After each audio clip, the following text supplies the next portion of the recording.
Blessed to be able to make a lot of very important choices. There is not a more important choice than the choice to serve the Lord, the choice to become a Christian. Most of you here tonight have made that choice. A very important choice that we also make is the choice of a lifelong spouse. Probably the second most important choice a person can ever make in their life. Another one of the choices, though, that we can make is the choice of those that we call friends. We're going to be talking about the importance of making those kind of choices tonight. There are some choices that we don't have the right to call. I don't know if you've ever thought about it or not, but you can't choose your parents. I know sometimes maybe you wish you could, but you can't. You can't choose your race. You can't choose your homeland. But when you have the opportunity to make choices, when God gives you free will and He allows you to make choices, then you need to make wise choices. And tonight we're going to be talking about the choices of friends that we make. And I'm calling this lesson tonight simply Wisdom for Friendship. Because I think all of us would agree that it's important the friends that we have, and the more wisdom we have in making those types of decisions, the better off we will be and the better relationships we will have. Now, in our study of the book of Proverbs, just to review real quickly, we're studying from the book of Proverbs on Sunday night, so if you haven't got your Bible open yet, just go ahead and open it up to Proverbs chapter 1. There'll be a number of passages that we'll look at together tonight. But in this book of Proverbs, we've talked about the fear and the foolishness that are associated with fearing God and the foolishness that is associated with not listening to God. From that theme verse, Proverbs 1 and verse 7, the fear of the Lord is the beginning of knowledge, but fools despise wisdom and instruction. We've discussed how wisdom is really the theme of this book. Everything we've talked about so far and everything we will talk about in this series has to do with wisdom regarding certain matters. And also last Sunday night we talked about the place where most of us get the initial wisdom that we gain in this life, and that is we get that from our parents. We talked about why we should listen to our parents. Now, right after the instruction about listening to parents, it shouldn't surprise us that we read about a warning from Solomon about the wrong kind of friends. There in Proverbs chapter 1 and verse 10, my son, if sinners entice you, do not consent. And so that brings up the topic of friendship that I want us to discuss tonight. It's really important, the friends that we make. You know, one of the things about the book of Proverbs is how difficult it is to study this book textually. As a matter of fact, someone once compared studying Proverbs to reading a dictionary. Any of you do that on a regular basis? I didn't think so. And the reason you don't do that is because there's no consistency there. I mean, every time you move to a new entry, it's a different topic, it's a different word. And studying Proverbs can be cumbersome in that regard because every new verse seems like it introduces a new subject. So it's just hard for us to say, okay, we're going to study Proverbs and start right there in chapter 1 and go all the way through the book, because topic after topic will be introduced from time to time. So the best way to approach these studies on Sunday nights primarily will be to do it topically. And so that's what we're going to do. We're going to be talking about wisdom for friendship in a topical way. And so we'll go back and forth through several verses tonight from the book of Proverbs. There are really three things, though, that I want to do in our lesson tonight. I want to emphasize, number one, wisdom for making friends. Let's talk for a minute about the kind of friends that we want. You know, Solomon gives us that information here in this book. You want the kind of friends, Solomon tells us, that have been taught right and that live right. Those two things are two things you ought to look for in friends. One who has been taught right. Proverbs 13:14 says, the teaching of the wise is a fountain of life, and the one may turn away from the snares of death. So when you're looking for a friend, try to find someone that you believe has been instructed in the right way. And also look for a friend who lives right as well. Not only who's been taught right, but who lives right. You know, there's a difference in knowing something and then doing it. Proverbs 13:20, whoever walks with the wise becomes wise. That's something to remember. Pick friends who are going to make you better. Pick those who will sharpen you. And both of these points remind us how important it is to seek out the right kind of friends. And I would remind you there's a great place where you can seek out the kind of friends that I hope that you think you need. And one of those places is right here in a congregation like Roebuck Parkway. We have wonderful fellowship events. We have, obviously, worship and Bible class time. Then we have social times as well. And it's a time to meet people. It's a time to get to know people. Our young people have the opportunity to have special events just for them. And it's a great place for them to develop friendships as well. We, take them on camp trips and campaign trips. And, youth and adults can participate in things such as this. It's just a good time, and it's a good place to make friends. And so the Bible gives us, here in the book of Proverbs, wisdom for making friends. Look for people who've been taught right, and look for people who live right. Let me quickly remind you what the New Testament says about this as well. 1 Corinthians 15:33, do not be deceived. It says there that bad company ruins good morals. So be aware of the kind of friends you don't need to have. Which brings us to our second point tonight, and that is wisdom for missing out on friends. I don't know if you've ever thought about it this way, but some of the best breaks you may have ever gotten may have been the friends you missed out on. You ever wanted to be friends with someone, and maybe they didn't want to be friends with you? And then later on, you look back at that and you think, that might not have been such a bad thing. Because there are certain types of friends that we actually want to miss out on. And Solomon, he talks a lot about that. He gives us a lot of information about that. What are the kind of friends that you don't want? You don't want somebody, for instance, that gossips, that talks behind your back. Proverbs 20 and verse 19, whoever goes about slandering reveals secrets. Therefore, do not associate with a simple babbler. If you find out somebody can't keep a secret, you might better be careful in making friends with them. You don't want the kind of friend who is short-tempered, Solomon says. Proverbs 22, 24, and 25. Make no friendship with the man given to anger, nor go with a wrathful man. Why? He says in verse 25, lest you learn his ways and entangling yourself in a snare. If somebody that's your friend, or you think is your friend, can't control their anger, that's a red flag of warning. Don't make friends with those who drink. I know we talk to our young people a lot about this, but adults need to be aware of this as well. Proverbs chapter 23, 20 and 21.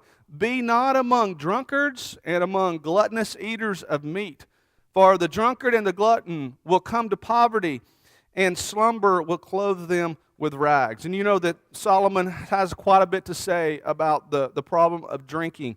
In Proverbs 23, beginning in verse 29, who has woe, who has sorrow, who has strife, who has complaining, who has wounds without cause, who has redness of eyes? The answer is those who linger long over wine. And he goes on to talk about how we shouldn't look at the wine while it's red, when it sparkles in the cup and it goes down smoothly. He says that in the end it bites like a serpent and it stings like an adder. He goes on to describe what you might call a hangover, and why you shouldn't be involved in that type of lifestyle. Don't look for friends. Don't be involved with friends who drink. They will cause you a negative influence. Also, he says, don't have friends who aren't trustworthy. Kind of goes back to what I said just a moment ago. If someone can't keep a secret, then they'll probably tell your secrets. Proverbs 25, 18, and 19. A man who bears false witness against his neighbor is like a war club or a sword or a sharp arrow. Trusting in a treacherous man in a time of trouble is like a bad tooth or a foot that slips. Don't you love it how those analogies are often made in the book of Proverbs? He also says don't have friends who are dishonest and unbalanced in the way that they treat others. Proverbs 11 and verse 1, a false balance is an abomination to the Lord, but a just weight is his delight. Now, that's a verse about ethics. It's a verse about if you have a weight, if you sell something and you're going to sell a pound of something to somebody, you make sure that your weight is just. You make sure it's really a pound. And so it's a verse about being fair. It's a verse about being ethical. But I think that applies also to friendship. Don't become friends with people who are inconsistent with you. Now, I know that all of us have our good days, all of us have our bad days, but no really good friend should treat you one way one day and another way the next. And so be aware of that. Don't be friends with those who are dishonest and unbalanced in the way that they treat you. Also, don't be friends with those who disrespect authority. Proverbs 24, 21, and 22. My son, fear the Lord and the king. Now that fear there, we've talked about it a couple of times in these lessons. The fear there would be a reverential fear for the Lord, and also the type of fear that would demand respect for a proven leader, someone like a leader of a country. Have respect for those people. Respect the authority. Respect the authority even of the office that they hold, even if you don't agree with everything that they believe. It says, do not join with those who do otherwise. In other words, if people don't respect those who are in authority, then don't be friends with them. Don't be friends with those who entice you to forsake your parents' teaching. Proverbs 1:10, my son, if sinners entice you, do not consent. Remember, that's on that verse follows those verses about listening to parents. Now, parents aren't always right. We mentioned that last week. You don't obey your parents, young people, because they are always right. You obey them because it is right. We talked about that. And I'm sure there are some exceptions. We've talked about how the Proverbs have some exceptions. And so there are times when, you might need to be led away from the advice your parents have given you if, in fact, they have misled you and if they are wrong. But for the most part, though, don't become friends with those who try to get you to forsake the good upbringing that your parents have tried to give you. Don't be friends with those who are violent. That's described in that reading just a moment ago that Ryan read from verses 15 and 16. My son, do not walk with them. Hold back your foot from their paths, for their feet run to evil, and they make haste to shed blood. And so there is plenty of wisdom about the kinds of friends we want to miss out on. The kind of friends we want to have, that we want to make, the kind of friends that we want to miss out on. The third and final thing tonight, Solomon gives us some wisdom for maintaining our friendships. Wouldn't you agree it's hard to make good friendships? It is. And have you ever been in a friendship where something happened and it wasn't the same and things changed? That's the maintaining of good friendships. And Solomon gives us great advice for that. I think maybe the hardest thing to making good friends is to maintaining those good friendships. And so Solomon tells us some things that will cause problems in maintaining friendships. For instance, it's going to be a problem in you maintaining a friendship if you repeat things about that person that you're supposed to be friends with. Proverbs 17 and verse 9, whoever covers an offense seeks love, but he who repeats a matter separates close friends. If you're really friends with someone and they've asked you to listen to them, if they've confided in you about something, the thing that you can do that would cause your friendship to crumble the fastest is to tell something that they've confided in you in. Proverbs 26 and verse 20, for lack of wood the fire goes out, and where there is no whisperer, quarreling ceases. Another thing that would destroy friendships, don't get into silly arguments. Proverbs 17:14, the beginning of strife is like letting out water, so quit before the quarrel breaks out. It's interesting that he's probably talking about like a leak in a dam there. The idea here is if a dam fails, it will be because there was a small leak to begin with. Dams just don't burst, but first there's a small leak. And then it gets to a bit bigger leak, and then eventually it evolves into a major break. And so don't allow silly things to cause problems in your friendships, even silly arguments. Don't overstay your welcome. Proverbs 25 and verse 17, let your foot be seldom in your neighbor's house, lest he have his fill of you and hate you. That's pretty frank language right there, you know. You can get too much of somebody. You really can. And if you're really good friends with someone, realize, you don't need to spend all your time together. Don't meddle in other people's business. Proverbs 27, or 26 rather, in verse 17, whoever meddles in a quarrel not his own is like one who takes a passing dog by the ears. You ever tried that? I wouldn't recommend it. Not that I've tried it, but I've been told that it's not a pleasant experience. Someone once said, if one wonders what it's like to take a dog by the ears, he should try it once. And I take it if you try it once, you won't ever try it again. You got to remember something. We have these little cute, cuddly dogs that'll climb up in our lap. You can pet them. You can probably grab one of them by the ear. Dogs in those days were not domesticated. They were kind of like wild animals. I mean, they were scavengers. They were mean. They roamed the streets. And, listen again to what it says. Whoever meddles in a quarrel, not his own. In other words, if you stick your nose in some business where it doesn't belong, it is like one who takes a passing dog by the ears. It's going to be a bad thing. The fur's going to fly. It won't turn out good. That's what he's saying. Listen to the practical, wise wisdom of Solomon. Don't meddle in others' business. And here's another thing. Don't try to stir up problems. Don't be argumentative. Some people just like to argue about things. They look for problems. But Proverbs 26:21 says, as charcoal to hot embers and wood to fire, so is a quarrelsome man for kindling strife. Don't be that kind of person that always is trying to start a problem with someone. Don't be argumentative with people. Now, of course we know the problems will arise in friendships. And if you're looking for a friendship that is going to be problem-free, then you don't need to even try to be friends with anybody. Because, there's no such thing as the perfect friend relationship. So Proverbs also tells us in this regard how to solve some of the problems with our friends when they do arise. We've talked about some things that would cause problems for maintaining friendships. Now, what's the remedy when something goes wrong in a friendship? The first thing is get right with the Lord first. Proverbs chapter 16 and verse 7, when a man's ways please the Lord, he makes even his enemies to be at peace with him. Now, have you ever considered that maybe the best way to solve a problem with you and somebody else is for, first of all, you to get right with God? A lot of times the problems we have with other people, they're a result of us not being right with God in the first place. And so if you are having a difficult issue with a friend, with anybody for that matter, look inwardly first of all and make sure you're right. Get right with the Lord first. And go about reconciling like the Lord teaches us to do it. And we say it all the time, but don't take it to, Facebook. Don't take it to Twitter. Don't go tell other people. Go tell the person that the issue is with. That's what Jesus said in Matthew 18:15 through 17. And if your brother sins against you, go and tell him his fault between you and him alone.